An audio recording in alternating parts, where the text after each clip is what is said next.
Hello everyone, আসসালামু আলাইকুম। আমি সাইদা ফারজানা আছি আপনাদের সাথে নতুন একটি ব্লগ ভিডিও নিয়ে।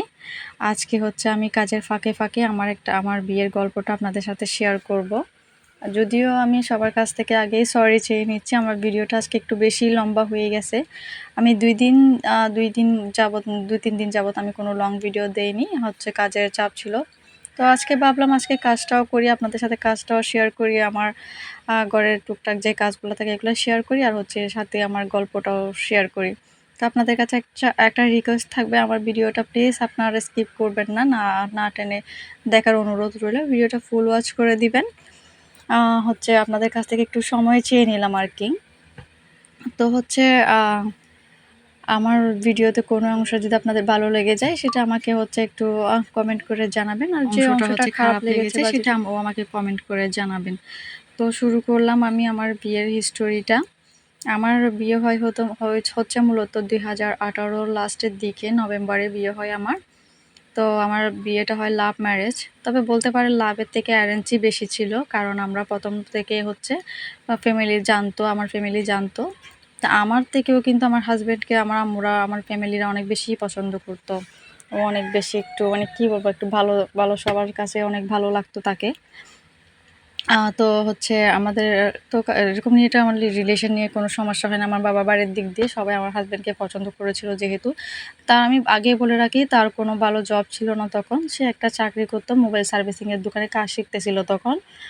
তো হচ্ছে তার ওইখানে খুব অল্প টাকার একটা স্যালারি দিত, কাজ শিখতো যেহেতু। তো আমার হাজব্যান্ডের আবার অনেক টাকা পয়সা ছিল বলে সবাই পছন্দ করতো এমন কিন্তু না। তো তার সাথে যেভাবে পরিচয় হচ্ছে আমার চাচার মাধ্যমে। আমার চাচার ফোন থেকে সে একটা সার্কেল আইডি পাইছিল, যেহেতু তখন আমার কোনো ফেসবুক আইডি ছিল না বা আমার কোনো পার্সোনাল ফোন ছিল না। আমার আম্মুর ফোনে হচ্ছে আমি সার্কেল ইউজ করতাম, আমরা রবি সার্কেল, যারা হচ্ছে 2015-16 দিকে ইউজ করছেন শুধুমাত্র তারাই জানবেন রবি সার্কেলটা কী। এটা কোনো অ্যাপস যে ছবি দেখা যেত না বা কথাও বলা যেত না, জাস্ট একটা আইডি থাকে না, আইডিতে যেমন একটা চ্যাটিং করা যেত, এইটুকু, এর থেকে বেশি কিছু করা হতো না। তো তার সাথে আমার ওইভাবেই পরিচয় হয়। আমার বাড়ি থেকে তার বাড়ি অনেকটা দূরে বলতে আমি হচ্ছে বোয়ালখালীতে, তার আবার হচ্ছে পটিয়াতে। যারা চিনেন তারাই বুঝবেন এটা হচ্ছে। তো হচ্ছে তার সাথে আমার এভাবে পরিচয় হয়, অনেক দিন কথা হয় বলতে SMS-এ কথা হয়, আমরা কোনো ফোনে কথা বলতাম না বা ছবিও কেউ কাউকে দেখিনি। তো আস্তে আস্তে আমার ফ্যামিলিকে বলি, ফ্যামিলি যে জানতে পারে যে আমার আম্মুকে যখন বলছে, যেহেতু আমার বাবা অসুস্থ, আমার একটা বড় ভাই নাই, আমিও চাকরি করতাম, তো আমার আম্মুর সাথে শেয়ার করছিলাম বিষয়টা আমি। আমার আম্মু বলছে ঠিক আছে, সমস্যা নাই, এমন কিছু করো না যেটার জন্য আমাদের মান সম্মান নিয়ে টানাটানি হয়। তো আলহামদুলিল্লাহ এরকম কিছু করতে হয় নাই, বা আমাদের কোনো রেপুটেশন খারাপও নাই আমাদের বোনদের। সবাই মা বাবার ইজ্জত সম্মান রক্ষা করার চেষ্টা করছি। আলহামদুলিল্লাহ, এটাতে আমার মা বাবা এটা নিয়ে আসলে প্রাউড ফিল করেন। তো যেভাবে পারিবারিকভাবে হচ্ছে আমাদের দুই পরিবারে, মানে আমার শ্বশুর বাড়ির পরিবারও জানতো, আর হচ্ছে আমার বাবার বাড়ির পরিবারও জানতো। তো তার সাথে হচ্ছে আমার এরকম যখন জানাজানি হয় ফ্যামিলিতে, তখন আমার আম্মুর সাথে তার ফোনে কথা বলাই। তখন থেকে আমিও ফোনে কথা বলি, যেহেতু আমার ফ্যামিলি মেনে নিয়েছিল। তো এভাবে আমাদের কথা হতো, কিন্তু দেখা হওয়ার কথা ছিল, আমি দেখা করার সাহস পাচ্ছিলাম না, কারণ আমার খুব ভয় লাগতো সে যদি আমাকে দেখে রিজেক্ট করে দেয়, তখন আমার একটা ভয় লাগতো। আসলে আমাকে রিজেক্ট করার মতো কথা ছিল, কারণ সে কোথায় আর আমি কোথায়, মানে আমরা দুইজনের মধ্যে আকাশ পাতাল ব্যবধান, অনেকটাই আমাদের মধ্যে অমিল। তো মানে হচ্ছে ও অনেকটা আমার থেকে মাশাআল্লাহ অনেক বেশি সুন্দর, স্মার্টও, আমি ততটা সুন্দরও না, স্মার্টও না। তো আমরা হচ্ছে কথা বলার মায়ায় পড়ে যায় না মানুষ একটা, ওইরকম সে আমার কথার মায়ায় পড়ছে হয়তো। আমি তো মনে করছিলাম যেদিন সে আমাকে দেখবে ওই দিন সে আমাকে রিজেক্ট করে দিয়ে চলে যাবে, আমার সাথে আর কথা বলবে না। তো যেদিন তার সাথে দেখা হয় আমার, সেদিন আমার অফিস ছুটি ছিল রাত 9টায়। তো রাত 9টার পর আমি তাকে একটা লোকেশন দিই, আমি যে জায়গাতে গাড়ি থেকে নামতাম। তো আমি ওনাকে বলছিলাম যে আপনি ওইখানে আসবেন, আমি আপনার সাথে ওই দিন দেখা করব। কিন্তু কথা বলার সাহস হয়তো আমার নাই, জাস্ট দূর থেকে একটু দেখব। তো সেও মেনে নিয়েছিল, সে হচ্ছে আসছে। আমি তাকে বলছিলাম, তো আমরা হচ্ছে একটু দূর থেকেই দেখছি, কথা টথা বলি নাই, কারণ আমার অনেক বেশি লজ্জা লাগতেছিল, আর আমি অনেক বেশি নার্ভাসও ছিলাম তখন। বুঝতেই তো পারছেন, সারাদিন অফিস করছি, অনেক বেশি টায়ার্ড ছিলাম। ওখানে আমার কোনো উইদাউট এনি মেকআপ, সে আমাকে উইদাউট এনি মেকআপে দেখছে। তো আমি ভাবছিলাম সেদিনই আমার রিলেশনটা এখানেই হয়তো শেষ হয়ে যাবে আর আমাদের মধ্যে হয়তো আর কোনো যোগাযোগই থাকবে না। তো ও আর দূর থেকে যেহেতু এখানে আমাদের পরিচিত অনেক মানুষ থাকে যার জন্য আমি লজ্জায় কথা বলতে পারি নাই। দূর থেকে দেখে উনি আমাকে কনফার্ম হওয়ার জন্য একটা ফোন দিয়েছিল। তখন তো আমি চাকরি করতাম বলে আমার একটা নরমাল ফোন ছিল। তো এই ফোনটাতে সে আমায় একটা মেসেজ দিচ্ছে আরকি, মানে যে আমি এটা কিনি। তো আমি বললাম, "হ্যাঁ।" একটু কল দিয়ে দেখছে সে হ্যাঁ, আমি এটা কিনে সিওর হয়ে যাই। তো এটুকুতে আমি চলে আসি বাসায়। এরপর থেকে আমার আব্বু-আম্মুর সাথে কথা হয়। আমাদের ফ্যামিলির একজনই হয়ে যায় সে। তার সাথে আমার ফ্যামিলির খুব ভালো বন্ডিং হয়ে যায়। তো কিন্তু তার কোনো দিক দিয়ে সমস্যা হয়নি। আল্লাহর রহমতে সবাই তাকে বেশি পছন্দ করছিল। তারপর হচ্ছে গিয়ে তার ফ্যামিলির দিক দিয়ে আমাকে একটু কম মেনে নিয়েছিল। যেহেতু আমাকে দেখে তারা কেউ পছন্দ করে নাই। আমাকে দেখতে আমাদের বাড়িতে আসছিল আমার শাশুড়ি মা যখন, আমার শ্বশুর, তখন আমাকে দেখতে ওরা একদমই পছন্দ করে না। ওদের মনের মতো হয়নি নাকি আমি। আমার শাশুড়ি মা নাকি বলেই দিয়েছিল যে, "এই মেয়েটাকে আমার পছন্দ হয় নাই। না, এটা আমি আমার ছেলের বউ করতে পারব না।" আমার হাসব্যান্ড নাকি বলছিল যে, কি যেন বলছিল যার জন্য আজকে আমাদের বিয়েটা হয়েছে। আমার তো যাই হোক, তারপরও তাদের একটা প্রবলেম ছিল, আমি চাকরি করতাম। কিন্তু আমার হাসব্যান্ডের এটা নিয়ে কোনো মাথা ব্যথা ছিল না যে আমি তো চাকরি করতেছি, আমি তো চুরি বা খারাপ কিছু করতেছি না। আমার ফ্যামিলির যে সবকিছুতে সে জানে। তো যার জন্য হচ্ছে আমাদের হচ্ছে যাই হোক ৩-৪ বছর আমাদের সম্পর্কটা ছিল। তো সে একটা দিন বলে আমার হচ্ছে, "তুমি আর চাকরি কইরো না। দেখো, তুমি চাকরি করলে আমার বাবা তো আসলে এটা পছন্দ করে না চাকরি করাটা। তুমি চাকরিটা ছেড়ে দাও।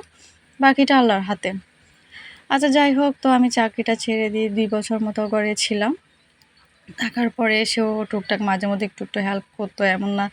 তার তার এর মধ্যে তার একটা ভালো খবর হয়, সেটা হচ্ছে সে ব্যাংকের চাকরি পায়। ফার্স্ট সিকিউরিটি ইসলামী ব্যাংকে তার একটা চাকরি হয়। তারপর থেকে একটা ভালো পজিশনে অনেক দূরে চলে যায়। সে গোপালগঞ্জ চলে যায় আর আমি হচ্ছে চট্টগ্রাম। আমাদের একটা লং ডিসট্যান্স হয়ে যায় আসলে, আমাদের মধ্যে শুধু ফোনে কথা হতো। সে তেমন একটা বাসায় আসতো না। যখন আসতো তখন আমাদের মধ্যে একটু কথা হইতো বা একবারই দেখা হইতো। তবে আমরা কখনো একা দেখা করি নাই, একা যাইতামও না। আমার বোনকে নিয়ে সাথে যেতাম। কারণ আমি খুব লজ্জা পেতাম। আর চাকরি করতাম বলে আমিও সময় দিতে পারতাম না, সত্যি কথা বলতে। অফিস থেকে এসে যেটুকু পারতাম কথা বলতাম তার সাথে। তো এভাবে দেখতে, দেখতে ৪ টা বছর আমরা এভাবেই ছিলাম। তারপর হচ্ছে তার ফ্যামিলি থেকে যখন আমার আম্মু বলছিল যে বিয়ের কথা, তো বিয়ের জন্য সবাই রেডি-টেডি হয়। তো বলতে পারেন কোনো ঝামেলা ছাড়াই কিন্তু আমার বিয়েটা হয়। যদিও ১ম কারো মত ছিল না। আমার নানি শাশুড়ি তো আমাকে দেখে একদমই পছন্দ করেননি। উনি তো আমাকে যেদিন দেখতে গিয়েছিল ওইদিনই নাকি আমার মুখের সামনেই বলে আসছিল, যে আমার সামনে বলছিল যে, "মেয়ের অভাব পড়ছে মনে হয়, মেয়ে পায় নাই।" হয়তো ওরা মনে করছিল আমি নাকি তাবিজ দোয়া করছি। কি জানি যেন করছি আল্লাহ। এগুলা কি আমার থেকে অনেক খারাপ লাগে আসলে। তখন খারাপ লাগতো, এখন এগুলো মেনে নিয়েছি, সমস্যা নেই। তো এভাবে হচ্ছে আমি আলহামদুলিল্লাহ আমার বিয়ের এখন ৭ বছর প্লাস। তো আমরা এখনো আল্লাহর রহমতে ভালো আছি, সুস্থ আছি, এখনো হাসি খুশিতে আছি। আমাদের সংসার, আমাদের একটা মেয়েও আছে। আমাদের বিয়েটা আল্লাহর রহমতে ভালো মতোই হয়। ওই সবাই একটা কথা বলে কি, আমি হচ্ছে আমার হাসব্যান্ডের যোগ্য না। আমার যখন বিয়ে হয় তখন আমি অনেক বুলিংয়ের শিকার হইছি, যেগুলো বলার মতো না। তো সেগুলো এখন ভুলে গেছি।